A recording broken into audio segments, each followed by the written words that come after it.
What is relevant about this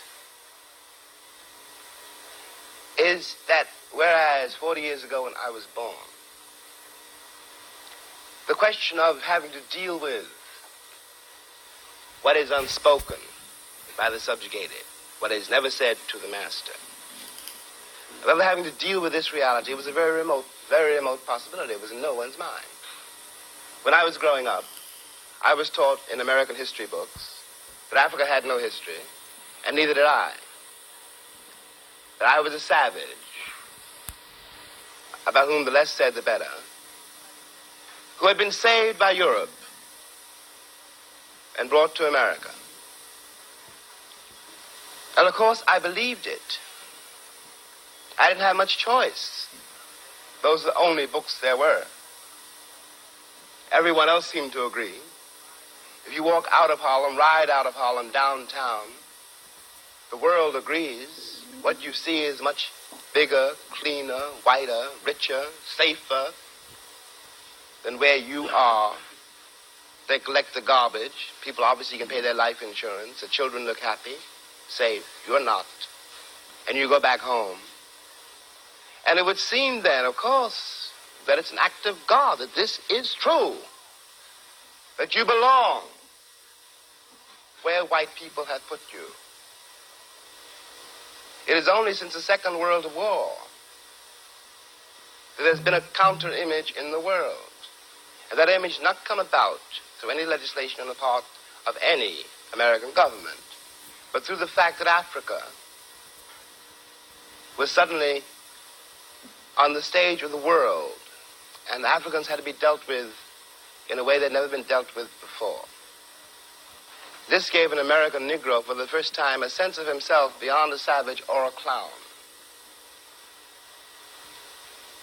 It has created, and will create, a great many conundrums.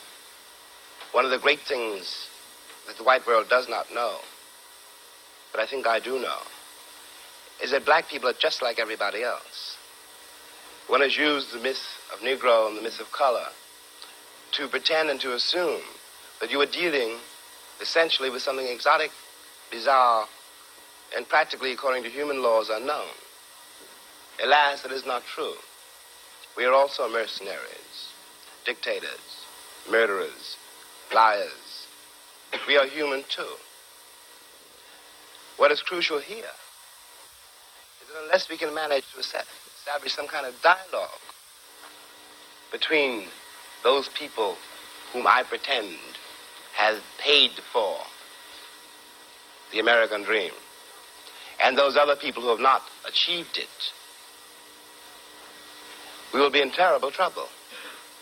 I want to say at the end, the last, is that is what concerns me most. We are sitting in this room, and we are all, at least we like to think we are, relatively civilized, and we can talk to each other at least on certain levels, so that we could walk out of here assuming that the measure of our enlightenment, or at least our politeness, has some effect on the world. It may not. I remember, for example, when the ex-Attorney General, Mr. Robert Kennedy, said that it was conceivable that in 40 years in America we might have a Negro president.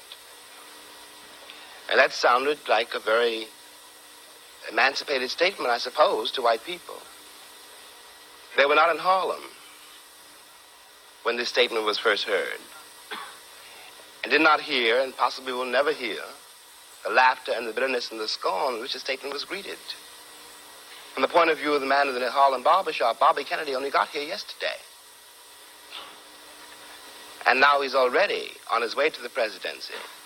We've been here for 400 years, and now he tells us that maybe in 40 years, if you're good, we may let you become president.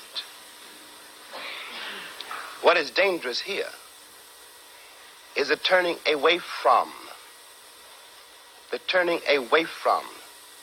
anything any white American says.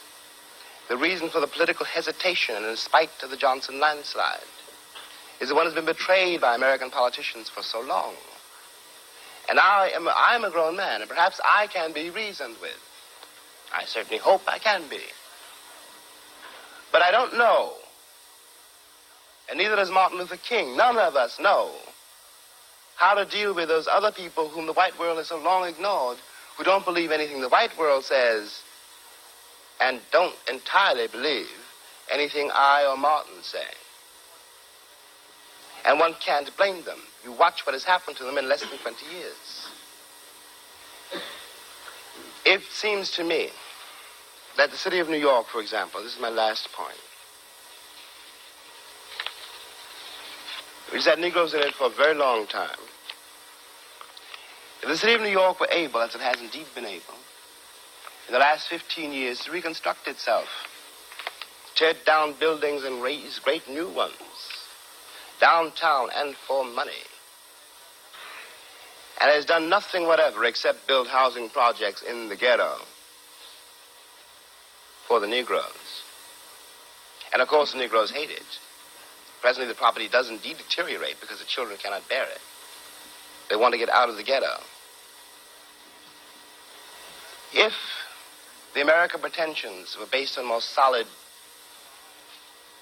a more honest assessment of life and of themselves, it would not mean for Negroes, when someone says urban renewal, that Negroes simply are going to be thrown out into the streets, which is what it does mean now.